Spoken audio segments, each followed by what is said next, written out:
supported, against the wish of my colleagues, the idea of privatizing electricity. My main argument then was that the beauty of capitalism and of private ownership is that in seeking to make profit, they will render a service.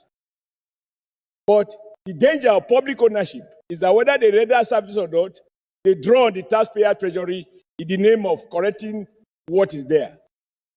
I could never have imagined, as it is today, that a private person will collect money for services he did not render.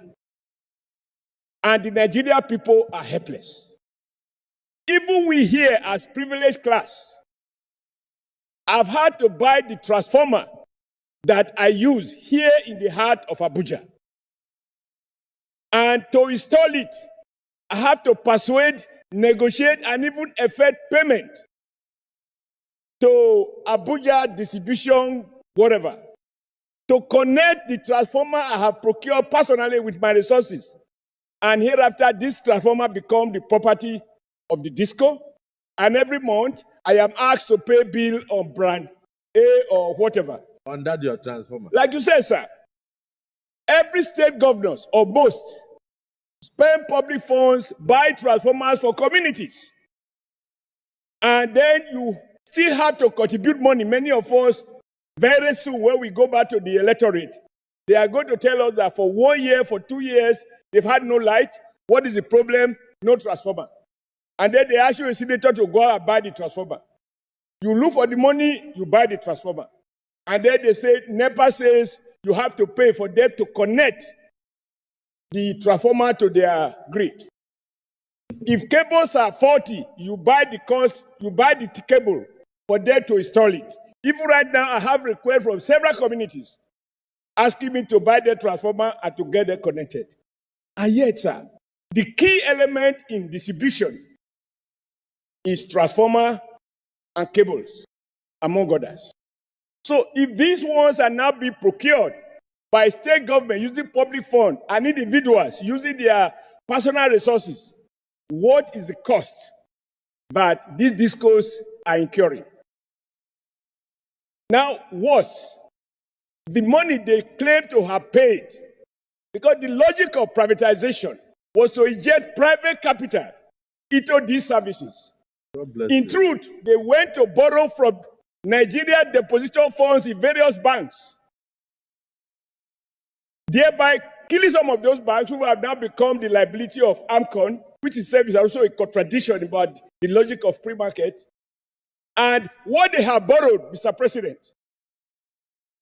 since the privatization took place, what they have borrowed through CBN and other sources is 10 times more than the amount they claim to have paid to become owners of those discos. Lastly, sir, as things stand, discos own no more than 60%, quote, own. So it is arguable where the total money you have borrowed from public sources is more than your private capital, whether you can still claim to be privately owned. 40%, as we speak, still belong to the federal government. But sir, there are no governing councils. There is no governing board for these discos. So federal government owns 60% of a business and it has no say in the board of those companies. So there is no corporate governance. The one of Edo is owned by a pharmacist. The wife is a banker. The pharmacy becomes the chairman. The banker becomes the MD.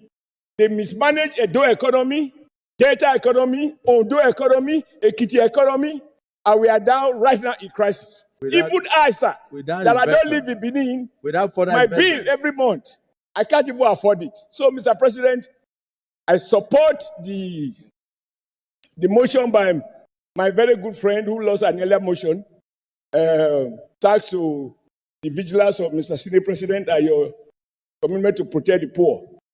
But this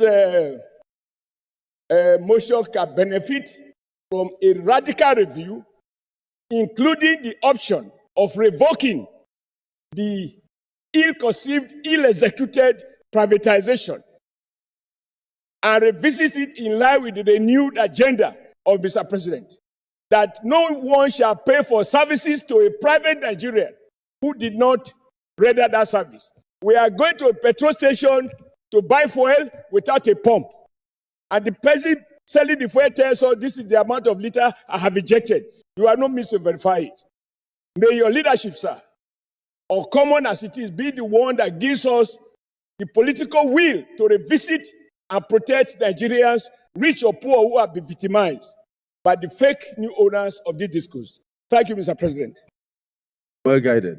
In fact, I have to be very honest with you. The president's reform in this country will go to naught unless we take a critical look at what is going on.